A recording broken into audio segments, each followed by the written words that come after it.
Fala, meus amigos, minhas amigas. Falo com vocês nessa manhã de sexta-feira de São João, ainda bem frustrado com o resultado do jogo contra o Flamengo.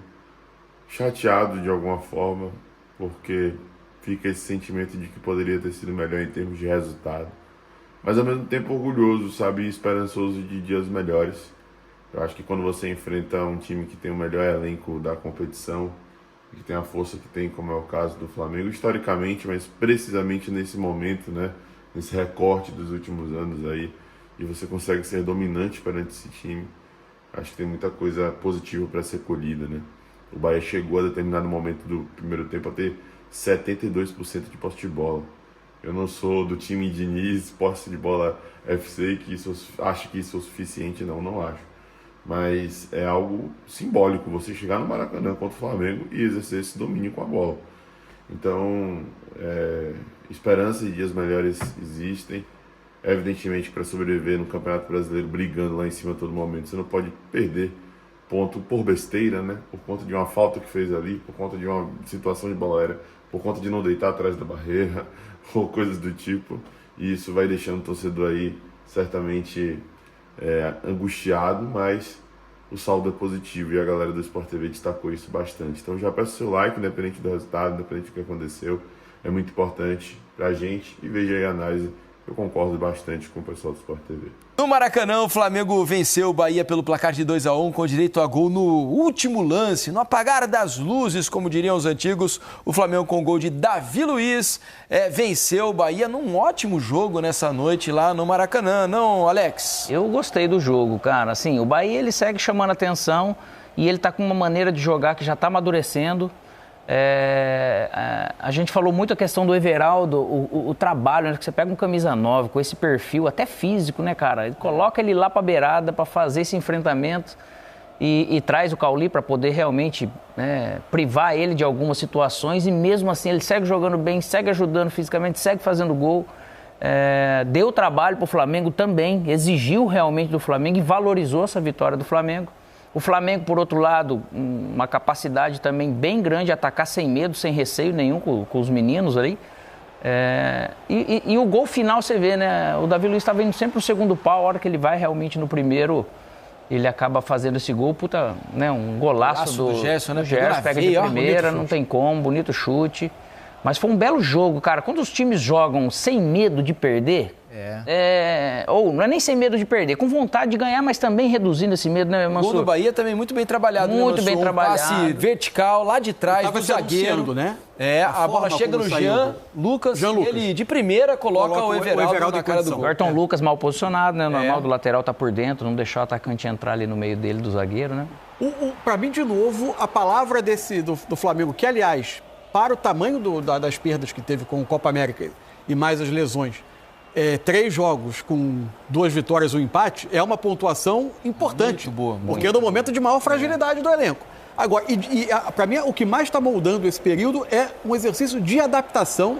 E aí tem muito mérito também da comissão técnica. Tem sido um time muito aguerrido, muito dedicado para suprir alguns jogadores em posições não habituais. O caso do Léo Ortiz é o mais emblemático.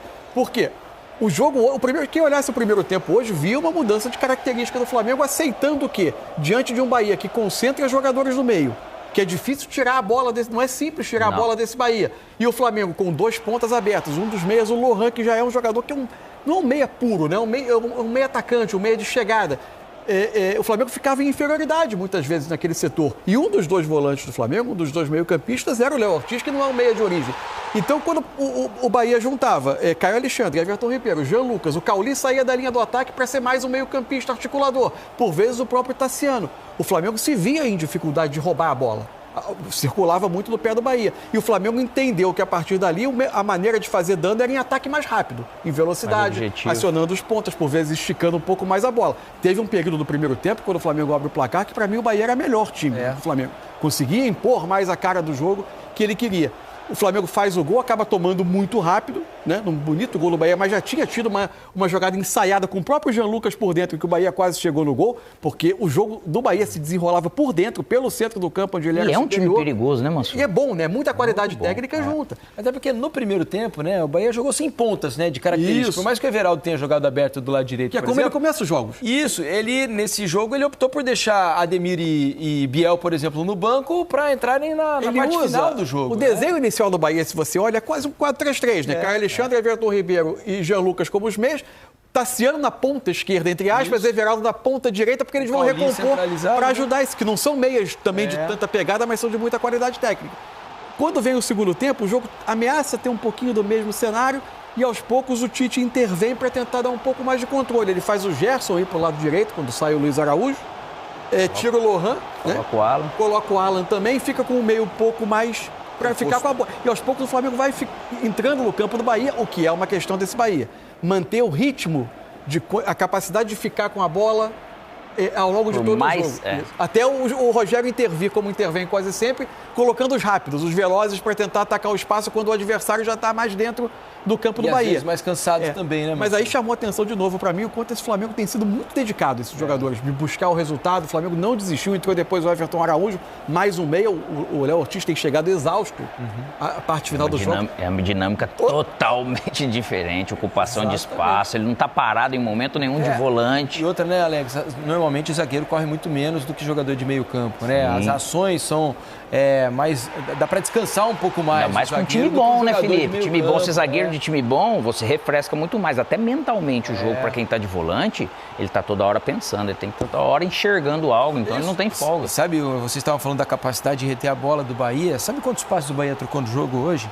715. Imagina, fora de casa contra um Flamengo. Passes. O Bahia ficou... do Flamengo, né? Não que o Flamengo, 402, não que o Flamengo 402 do seja o Flamengo. melhor time que desarme ou que marque pelas características dos seus atletas técnicos, mas é muito passe pela capacidade. Quando o Flamengo fez o gol, a posse de bola do jogo era de 72% do Bahia, 28%. Você vai procurar algumas temporadas para trás, eu Terminou infelizmente... 58 a 42 para o Bahia. Porque o segundo tempo muda um pouco a cara também. Que foi esse período ali de uns 20, 25 minutos, principalmente no segundo tempo, depois das mudanças, que daí o Flamengo tomou conta de mais do jogo. Muito, Isso.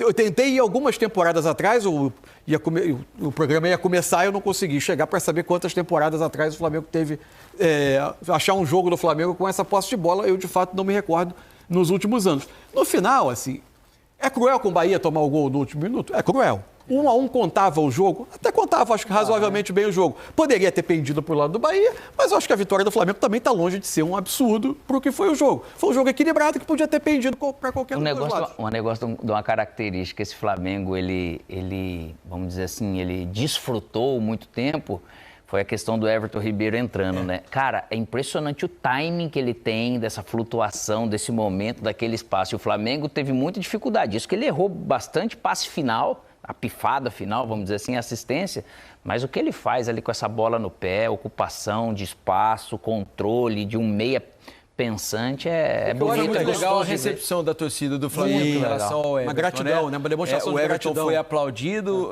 quando entrou em campo para o aquecimento, antes do jogo. Quando ele foi substituído, mais uma vez, a torcida o aplaude, né? E naquele momento nem estava... O Flamengo não estava nem ganhando o jogo, né? Então o torcedor não estava aqui, era só alegria, não. Realmente aplaudiu o Everton Ribeiro e acho muito legal quando o torcedor reconhece um ídolo, mesmo jogando no adversário. Exatamente. É muito legal. E o futebol brasileiro precisa ter isso com mais frequência, né? E outra coisa legal, só para a gente amarrar, mesmo com a derrota, assim, é muito interessante esse trabalho do Rogério, né? Porque quando você olha o elenco, você não imagina que essa seja, não uma solução óbvia. O Cauli partindo da função do falso 9 para virar um meia, o centroavante fazendo a recomposição pelo lado para dar um equilíbrio, mas virando um centroavante no momento de atacar, juntando os jogadores com bastante liberdade por dentro para eles se moverem. não é uma solução óbvia, né? Não é um jeito de jogar que você vê Até replicado. porque ele mudou vários jogadores de posição. O Tassiano normalmente não joga ali, o Tassiano era um jogador mais de meio campo. O Cauli não joga lá, ele era um 8, 10/10, ele virou um falso 9. O Everaldo era 9, virou ponta, né? O Juba se destacou e muito pelo Sport, jogando como quase um atacante, um 10, né? Um segundo atacante. No time do Rogério ele é lateral esquerdo. Até porque na parte Talvez final um lateral que fica mais na linha defensiva pro time. Mas ele na parte final do Sport, ele também estava fazendo muito bem lateral. Ele pode fazer um segundo volante, é um cara bem versátil nesse sentido. É legal estar tendo resultado esse trabalho. É muito legal. É uma coisa interessante de ver. E outra coisa, foge ao lugar comum. E outra coisa, sabe um negócio dentro de campo, quando às vezes você muda, às vezes pensa que não, ou pode parecer que não. Às vezes você não muda taticamente, mas você muda o jogador, a característica dele para aquela função, ele empresta algo que o próprio sistema do outro time ele não consegue acompanhar, ele não consegue marcar, porque é outra dinâmica. Ou é um drible, a maneira de pensar, a maneira de se posicionar. E isso que o Rogério ele gosta de fazer nessa carreira dele que ele tem vindo. E o Bahia, os jogadores estão conseguindo entender muito bem. Com a derrota, o Bahia momentaneamente deixa o G4, né? Passa a ser o 5º colocado, mesma pontuação do Atlético Paranaense, que é o 4º, né? Os dois têm 18. Mas eu não tenho dúvida de uma coisa, o Bahia vai brigar lá em cima até o fim do campeonato, né? Não sei o que vai acontecer com o Bahia na competição, mas eu tenho quase que convicção de que o Bahia vai disputar um campeonato para disputa de vaga na Libertadores, né? No mínimo, né? Acho que tem qualidade técnica para isso, tem opções, agora tem jogadores de velocidade, tem mais um meia que entra todo jogo, que é o Depena. Talvez não seja a fartura que se imaginava nesse, mas é um trabalho que vai acrescentando coisas, desde que o Grupo City compra o Bahia, vai acrescentando qualidade. Veja as substituições do Bahia hoje, né, Mansur? Rezende, o Depena, Biel, Estupinhan e Ademir. Isso. Imagino que a janela... que seriam de titulares de muitos times da Série A. E se montou agora. Isso. Então para estar jogando essa bola desse jeito. E ainda vem a janela de meio de ano. Exato, a janela de meio de ano deve trazer mais jogadores.